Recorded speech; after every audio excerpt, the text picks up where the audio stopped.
السلام عليكم ورحمه الله وبركاته. ازيكم يا احلى متابعين في الدنيا؟ كل سنه وانتم طيبين. النهارده بقى قلت اعمل الاكل معاكم. جبت حله وحطيت فيها حبه زيت. ونزلت ببصلايه في الكبه، خليتها كده تتقطع زي ما انتم ما شايفين كده. طبعا عشان اعصج اللحمه لازم ان البصلايه تبقى عامله كده عشان ما تبانش في اللحمه. شايفين؟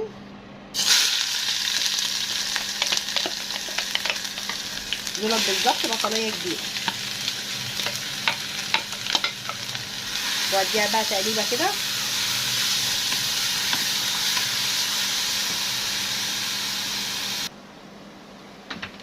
يا دوب يا حبايبي انا خليت اللحمه تدبل بس كده، يعني ما تتحمرش ولا لونها يبقى ذهبي، يا دوب بس ايه تدبل معايا كده. هنزل بقى ايه باللحمه. ده كيلو لحمه عملته على بصلتين كبار، فرمتهم في الكبه. هنزل بقى كده اهو بالراحه بسم الله.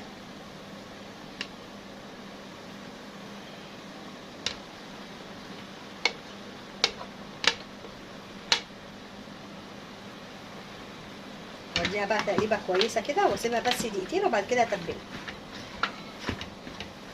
طبعا البصل لما بيبقى قليل في اللحمه بتبقى اللحمه باينه فيه كده، وبيبقى الطعم بيدينا طعم حلو. غير لما تبليها بصل بيبقى طبعا ايه طعمها في الاخر بيطلع مش حلو. هنديها بس تقليبه كده وهنسيبها ايه، هنغطي عليها وهنسيبها بس ايه دقيقه وبعد كده اتبلها زي ما انتم ما شايفين كده.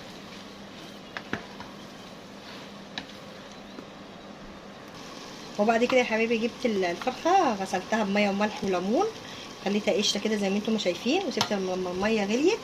هنزل بقى واحده واحده كده بسم الله.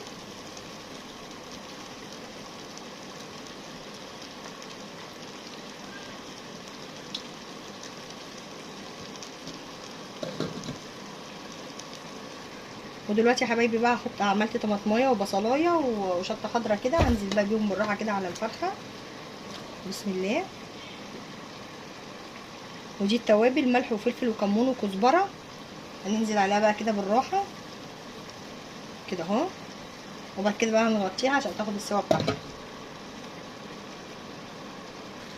واللحمه اهي داخله على سوا زي ما انتم ما شايفين اهي. دي ملح وفلفل وكمون وكزبره، هنزل عليها كده واديها بقى تقليبه 3 دقايق بالظبط وهقفل عليها زي ما انتم ما شايفين كده.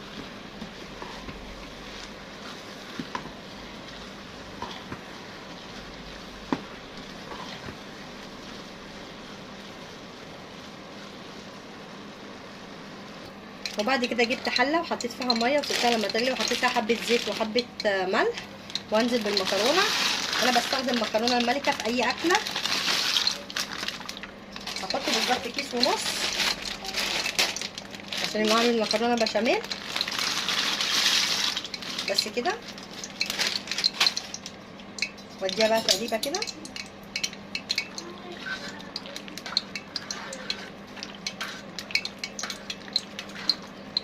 واسيبها بقى لما تتسلق واوريها لكم لما نطلعها. ودلوقتي يا حبايبي بعمل جلاش باللحمه. انا بحط اللي جبت الصاجه هي حطيت سمنه وحطيت ورقتين. انا بعملها كل ورقتين واحط سمنه زي ما انتم ما شايفين كده، ورقتين 2. في ناس بتعملها بورقه كده اهو.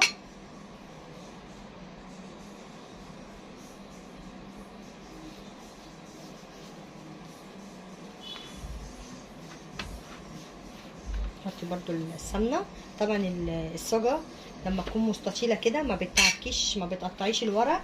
لما بتيجي تعملها في صينيه مدوره هي الاحسن يبقى في صاجه كده ايه مستطيله او صينيه مستطيله زي ما بعمل كده زي ما انتم شايفين كده. اجيب برضو ورقتين احطهم.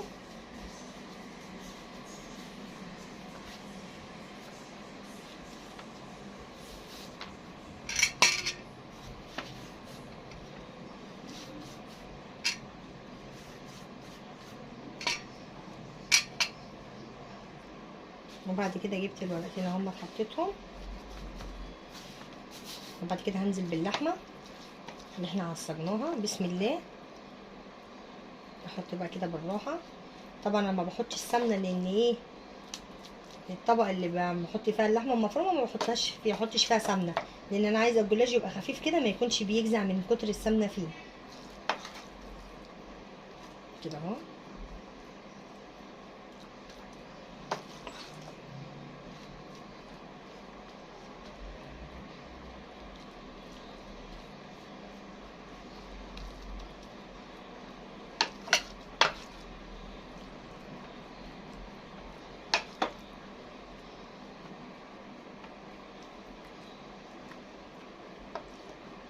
وبعد كده هجيب برضو ايه طبقتين،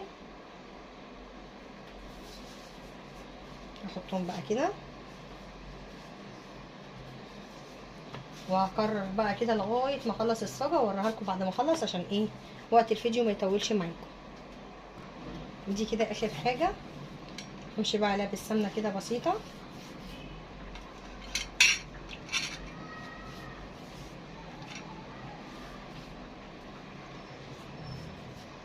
زي ما انتم شايفين كده.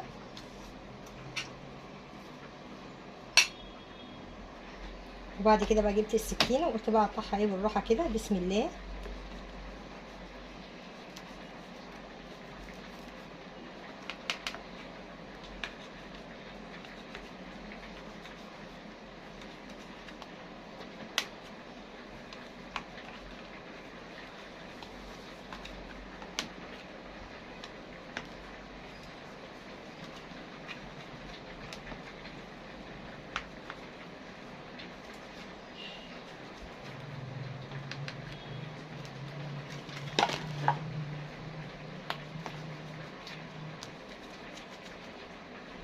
اقطعها كده.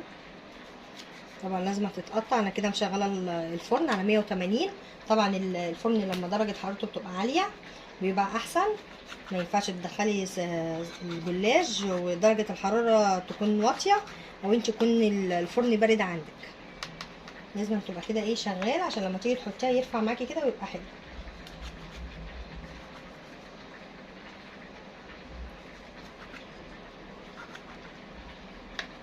كده احنا قطعناها اهي. وبعد كده يا حبايبي جبت نص كيلو لبن بخيره، وحطيت عليه بيضتين وملح وفلفل وكمون وكزبره، وهنزل بقى كده على الجلاش، قلبتهم كويس الاول، وهنزل بقى كده على الجلاش كده بسم الله، واسيبه بالظبط 3 دقايق قبل ما ادخله الفرن يتشرب بس كده، وادخله على طول على درجه حراره 180 زي ما انتم ما شايفين كده. وكده نكون خلصنا الجلاش.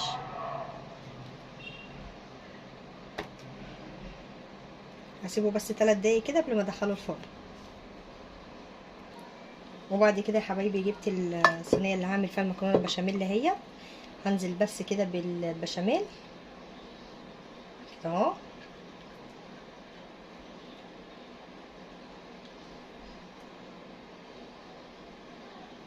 وبعد كده هنزل بقى بالمكرونه، حبه المكرونه زي ما انتم شايفين كده.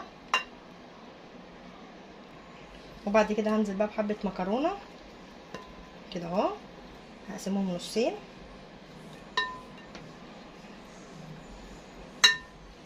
وانزل برضو عليهم بحبه بشاميل كده، اقلبهم برضو فيه. احنا بنحب البشاميل كتير فيها كده اهو، زي ما انتم شايفين كده.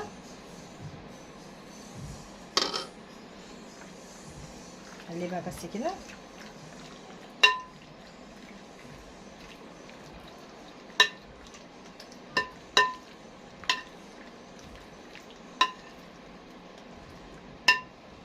احط كمان حبه هنا عشان كلها كده تكون ايه دخلها بشاميل كده اهو، وسويتها كده اهو بالمره. وبعد كده هنزل باللحمه، وسويتها برده هي كده بالمعلقه. هنزل بقى باللحمه المفرومه بالراحه كده بسم الله.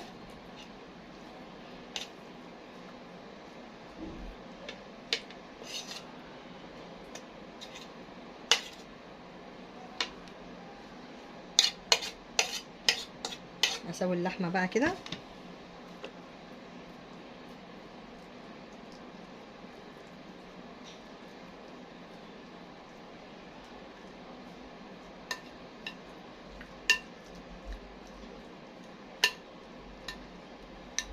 وبعد كده هنزل بقى ايه بقيه المكرونه، احط عليها كده مغرفتين بشاميل واقلبها الاول قبل ما احطها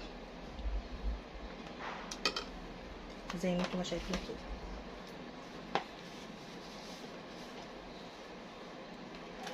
قلبت بقى المكرونه كده في البشاميل كده قبل ما انزلها. بسم الله.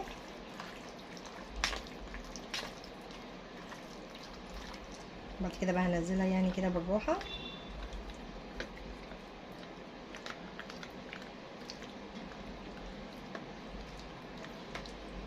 حبه بشاميل تاني هنا برضه.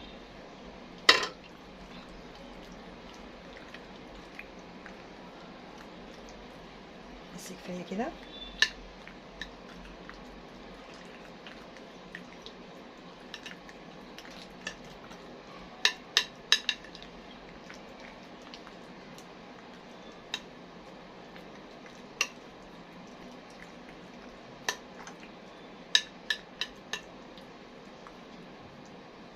بعد كده بقى هنزل ببقيه البشاميل كله من فوق زي ما انتم ما شايفين كده.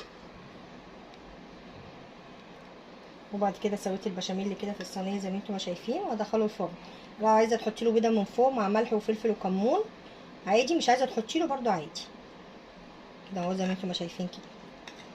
وادخله في الفرن كده ما يكملش 10 دقايق لان كل حاجه مستويه فيها. دلوقتي يا حبايبي خلصت المكرونه البشاميل اللي هي زي ما هي ما طالعه هي بالمنظر ده، طلعتها من الفرن. وخلصت برضو الجلاش، صاج الجلاش اهوت طلع اهوت من الفرن. عملته على درجه حراره عاليه، على درجه حراره 200 زي ما انتم ما شايفين. وخلصت الفراخ اهي اتحمرتها في الفرن. ما تنسوش لو عجبكم الفيديو ما تنسوش تعملوا لايك وتعملوا مشاركه وتفعلوا الجرس عشان يوصلكم كل جديد. السلام عليكم ورحمه الله وبركاته.